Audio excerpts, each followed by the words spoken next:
Welcome to episode number 14 of sales with value.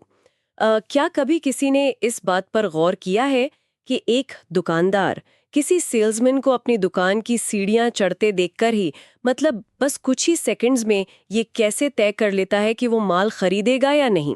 हाँ। सुनने में शायद ये थोड़ा अजीब लगे, पर कंज्यूमर साइकोलॉजी के हिसाब से ना ये 100% सच है। बिल्कुल। और आज हम इसी दिलचस्प विषय की गहराई में जा रहे हैं।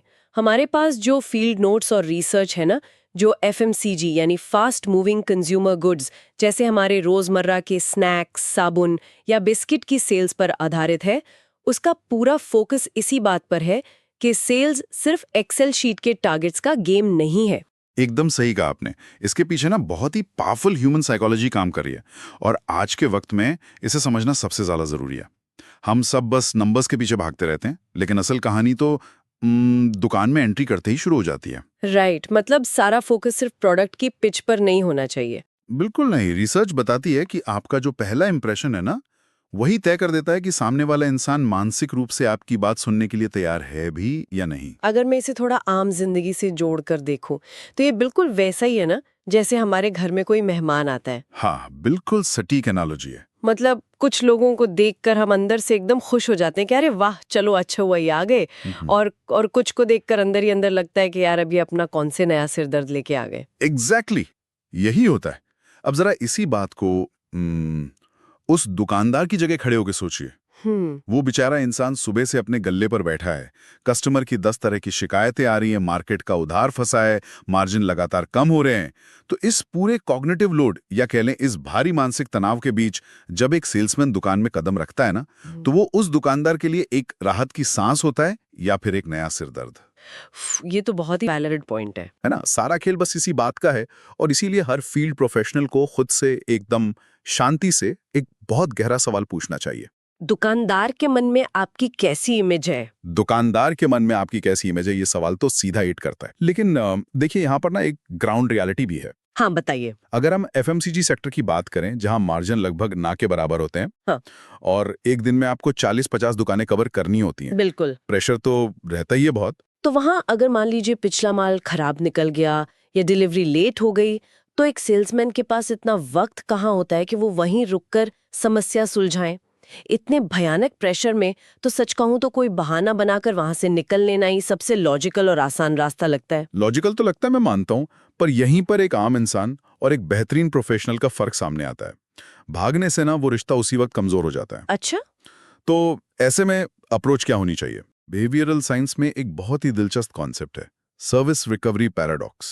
सर्विस रिकवरी पैराडॉक्स, ये असल में काम कैसे करता है मार्केट में? ये साइकोलॉजी का एक ऐसा नियम है जो ये बताता है कि जब आपसे कोई गलती होती है, जैसे मान लीजिए आपने ही कहा कि डिलीवरी लेट हो गई, और आप उस गलती की पूरी जिम्मेदारी लेकर उसे बहुत ही बेहतरीन तरीके से सुलझा देते हैं, तो पता है क्या होता है? क्या? उस दुकानदार का आप पे भरोसा पहले से भी कहीं ज्यादा बढ़ जाता है। अरे वाह, सच में? हाँ, उस कस्टमर के मुकाबले भी ज्यादा जिसके साथ आपने कभी कोई गलती की ही नहीं थी।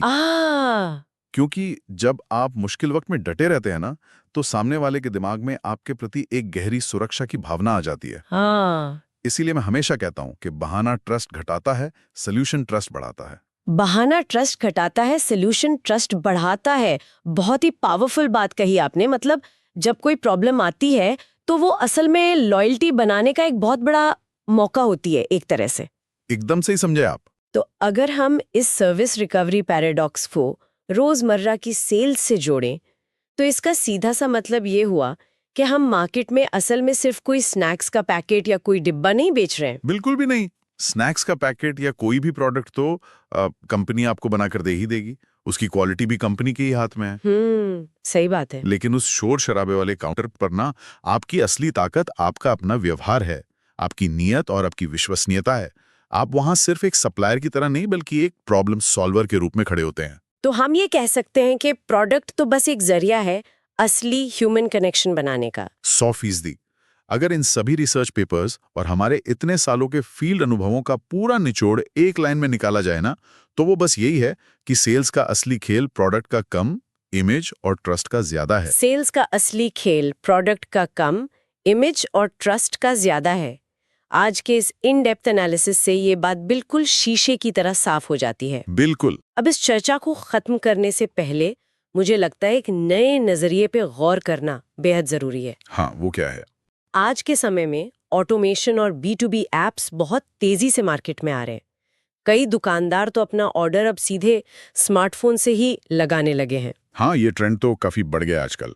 तो मशीनें जो है वो प्रोडक्ट, स्टॉक और डिलीवरी इन सबको तो एकदम परफेक्शन के साथ मैनेज कर ही सकती हैं, लेकिन वो एक इंसान का जो भरोसा है ना और जो रिश्ता है उसे वो कभी कोड नहीं कर सकती। बिल्कुल सही कह रही हैं आप। तो एक बड़ा सवाल ये उठता है कि जब कोई भी फील्ड प्रोफेशनल मार्केट में अपनी बाइक खड़ी करके किसी दुकान की तरफ बढ़ता है तो उसे खुद से एक सवाल जरूर पूछना चाहिए, क्या वो वहां सिर्फ अपना माल बेचने गया है या एक ऐसा रिश्ता बनाने जो सालों तक चले।